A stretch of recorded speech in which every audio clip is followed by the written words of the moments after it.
ജനിച്ച വീടിനോടും നാടിനോടും യാത്ര പറയാൻ അലൻ മുണ്ടൂർ കണ്ണാടം ചോലയിലെ വീട്ടിലെത്തി. ഞായറാഴ്ച രാത്രിയിലുണ്ടായ കാട്ടാന ആക്രമണത്തിലാണ് അലൻ എന്ന യുവാവ് ദാരുണമായി കൊല്ലപ്പെട്ടത്.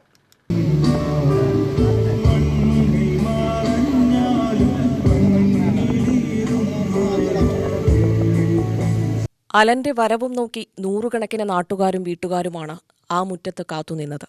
അവർക്കിടയിലേക്ക് അലന്റെ ശരീരം പൊതുദർശനത്തിനും ശുശ്രൂഷകൾക്കുമായി മാറ്റിയപ്പോൾ പലരും വിങ്ങിപ്പൊട്ടുന്നത് കാണാമായിരുന്നു. ഞായറാഴ്ച രാത്രി കാട്ടാനയുടെ ആക്രമണത്തിൽ കൊല്ലപ്പെട്ട അലന്റെ മൃതദേഹം തിങ്കളാഴ്ച ജില്ലാശുപത്രിയിൽ പോസ്റ്റ്മോർട്ടം നടപടികൾ പൂർത്തിയാക്കിയിരുന്നു.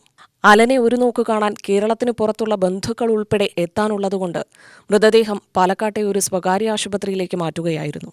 ചൊവ്വാഴ്ച രാവിലെ 8:45 മൃതദേഹം വീട്ടിലെത്തിച്ചത്.